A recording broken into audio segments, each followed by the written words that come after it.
자, 이번 시간부터는 문학작품의 재구성에 대해서 배워볼 거예요. 문학작품의 재구성.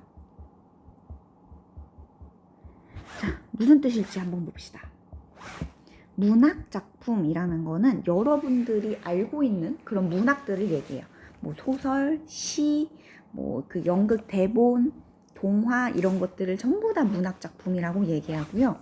재구성이라는 거는 새롭게 만든다는 뜻인데, 너네가 좀 이해하기 쉬운 단어로는 요즘에는 리메이크 라는 말로 좀 많이 쓰더라고요. 그 음악 같은 것도 기존에 옛날에 한 30년 전에 만들었던 노래가 있는데 요즘 가수들이 자기만의 스타일로 새롭게 만들죠. 그런 것들을 리메이크, 재구성이라고 하잖아요. 문학작품도 그럴 수 있어요. 옛날에 몇십 년 전, 몇백 년 전, 몇천 년 전 작품들을 현대의 시각에 맞게 새롭게 만드는 거를 문학작품 재구성이라고 합니다. 그래서 그 대표적인 예로 별주부전에 대해서 배워볼 거예요. 별주부전. 자, 이거는 여러분들이 어렸을 때 아니면 초등학교 때 배워봤던 내용으로는 제목이 별주부전으로 배운 친구도 있을 거고, 주로 토끼의 간이라는 제목으로 많이 동화책 같은 걸 읽어봤을 거예요. 혹시 기억이 안 나는 친구들 있을까봐 이미지 한번 보여줄게요. 왜 동화책 중에 이런 내용 있잖아요. 자, 여기에 거북이 아니면 자라가 용왕의 부하였어요. 근데 용왕이 아파.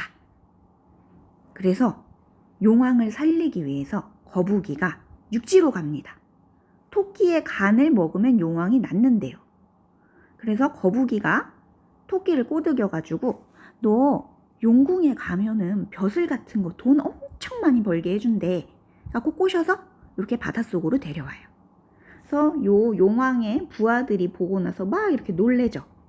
그랬는데 결국에는 토끼가 자기의 간을 빼가지고 용왕한테 줘야지 된다는 얘기를 듣고, 나 거북이한테 사기당했구나 라는 걸 알고 나서 용왕한테 뻥을 치죠.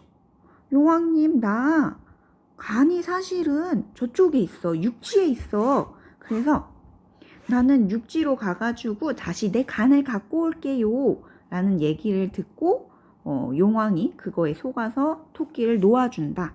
그래서 자라가 나중에 토끼를 믿으면 안 되는 거였는데 하면서 운다는 얘기로 끝나는 그런 동화입니다. 자, 지금 전체적인 스토리는 이런데요. 여러분들이 봤던 내용들이랑 내가 지금 간단하게 설명해 준 내용이랑 약간씩 다를 수가 있어요. 왜 다른지 한번 그 내용을 한번 볼게요. 자, 이게 왜 사람마다 이게 자라가 토끼를 만났다 라는 얘기도 하고요. 거북이가 토끼를 만났다 라는 얘기도 해요. 그리고 용왕이 아픈 게 아니라 용왕의 딸이 아프다 라는 얘기도 있어요.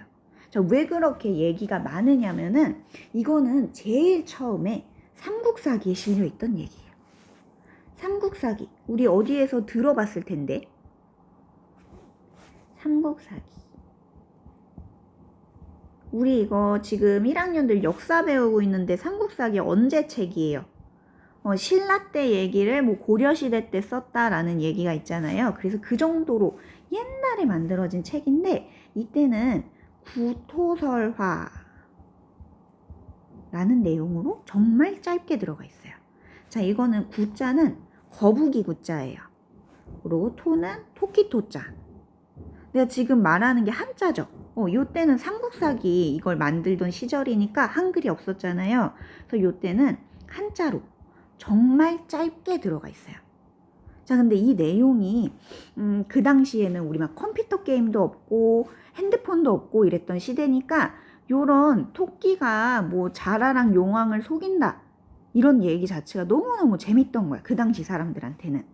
그렇다 보니까 이 내용이 유명해지고 유명해져서 사람들한테 조선 후기 때까지 조선시대 후기 때까지 서로 막 얘기를 해요. 야, 얘가 이런 일을 했대 해갖고 점점 소문이 불어납니다. 그래서 얘기가 점점 길어져. 그래서 이때는 이 스토리가 점점 커져서, 그래서 사람들의 입에서 입으로 전해지다 보니까 거북이가 주인공인 스토리도 있고요. 그리고 자라가 주인공인 스토리도 있고, 용왕이 아프다, 용왕의 딸이 아프다, 아니면 뭐 토끼가 나중에 용왕이 불쌍해서 산삼을 갖다 줬다라는 얘기들까지 서로 막 스토리들이 다른 얘기들이 많이 나와요. 어쨌든 조선 후기 때는 이 스토리가 판소리로도 불리고요. 판소리는 일종의 노래라고 보면 돼요. 자, 요 판소리가 나중에 되게 유명해져서 결국엔 글로도 남아요. 판소리는 그냥 일반적인 노래고요. 판소리계 소설로 기록까지 되는 경우가 생깁니다. 그래서 이렇게 스토리들이 다른 거고, 다 비슷비슷한 내용이기는 한데, 그래서 판소리는 노래이다 보니까 요 경우에는 다 같은 얘기인데 별주부전이라고 안 부르고요. 수궁가, 물속에, 물숫자, 궁궐에, 그러니까 용궁에 있던 이야기를 노래한 것이다 라는 뜻으로도 남기고요. 아니면은 이게 판소리 소설에는 별주부전, 아니면 토끼의 간이라는 제목으로도 남아요. 그래서 요게 스토리들이 엄청나게 많은 거고, 제목도 엄청나게 다양한데요. 요게 최근에는 너네들이 이걸 다음 시간에 들어볼 거예요. 요게 최근에는 이날치라는 밴드가 있어. 요게 사람 이름이 아니고 이날치라는 어떤 밴드 이름이에요. 이날치 밴드가 원래 이 사람들이 판소리를 하는 사람들이야. 그래서 판소리 요런 노래를 하는, 요즘 노래 막 힙합, 랩 이런 창법이 아니라, 그래서 막 꺾고 막 그 판소리 목 떨고 그런 스타일의 노래로 판소리를 부르는 그런 밴드들도 요 수군가에 대해서 많이 불렀거든요. 그런 식으로 많이 재구성이 되고 있습니다. 일단 이렇게 전체적인 배경 지식은 설명을 해줬고요. 여러분들이 오늘 해야 하는 내용은 별주부전. 혹시 기억이 안 나는 친구들은 한번 내가 올려준 동화를 한번 봐보세요. 이날치 밴드가 이 판소리 만들었다 그랬잖아. 근데 이 밴드가 조금 유명해지다 보니까 최근에 막 TV에도 나오고 그랬거든요. 이 밴드가 직접 부른 이 판소리, 별주부전에 대한 스토리는 다음 시간에 공부를 해보기로 하고, 이거 여러분들이 알고 있는 밴드일 수도 있어요. 일단 여러분들이 혹시 이 밴드들 궁금해하거나 할까봐 미리 한번 공부해보라는 차원에서 이 밴드가 최근에 찍은 광고만 살짝 보고 끝내겠습니다.